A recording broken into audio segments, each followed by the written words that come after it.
Good morning and welcome to another day of science. It is Wednesday, February 24th. This is your Wednesday walkthrough video. First, some important housekeeping, scheduling.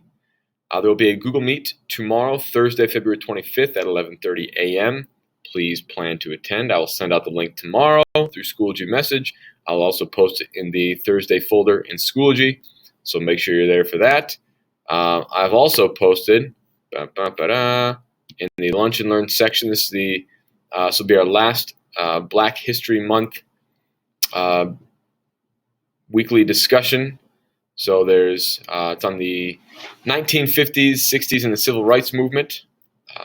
Just kind of background during the 1940s. Thousands of African Americans fought in World War II to stop Adolf Hitler and the Nazis.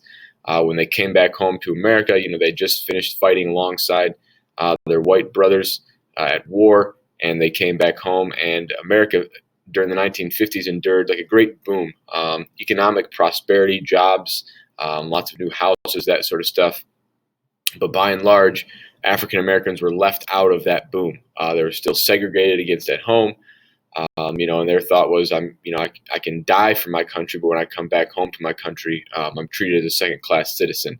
And so that experience after World War II and in the early 1950s gave rise to the Civil Rights Movement and the push for ending segregation, the push for equality, the push for better services and better representation for their communities. So that's kind of what today looks at, just sort of that, continued push for equality and legal equality at the state and federal government level. So there's two videos to watch: a crash course video, which goes kind of quick, but pay close attention. There's some really good stuff in there, and then a video about the 1964 Civil Rights Act, which outlawed a lot of the discrimination in all states, but especially the southern states, the former states of the Confederacy.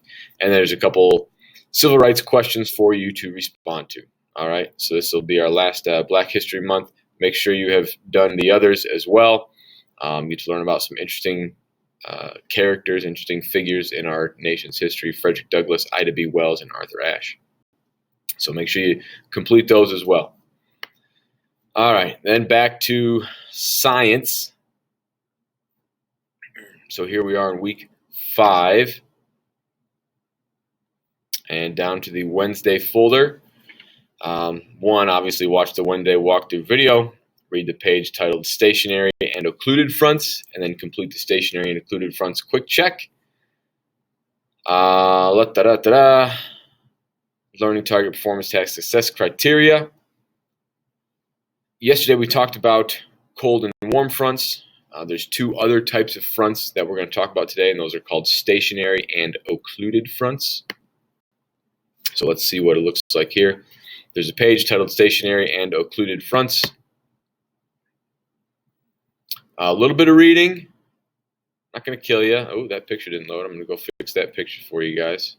Don't worry. Oh, man, that picture didn't load either. All right, I got 2 pictures to fix for you. Don't worry, they'll be there.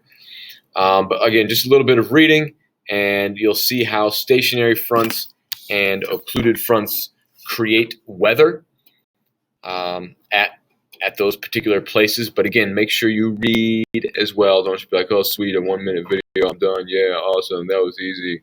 You got to read as well, because there's important information you're going to pick up on in the reading sections as well. And then, of course, watch the videos on stationary fronts and occluded fronts, because there's good information in there. All right. And then when you're done with that, everyone's favorite quick check. Here's what it looks like. It's only 2 questions. That's not too bad, right? You can handle 2 questions on a day like today. You get 2 attempts always. Both of them are sort of matching or labeling questions. Just match the correct symbol with the correct front. And then again, here we've got a map with some fronts on it: warm, cold, and stationary. You need to match the correct kind of weather that would be expected at each front. So you just sort of drag and drop wherever you think each one of these things is going to go. So that's where you're going to need to maybe review the warm and cold front stuff from yesterday, and also make sure you read carefully the stationary and occluded front information from today. All right. So that is the plan for Wednesday. As I said, I know a couple of those pictures didn't load on the page there, so I will make sure I go back and update those pictures so they load and everything's great. But if that's all I've got for you guys today. Let me know if you have any questions. Make sure you put the Google Meet on your schedule for tomorrow. I'll remind you tomorrow in the walkthrough video and send out a link. But yes, have a wonderful day. Good luck. Bobolik out.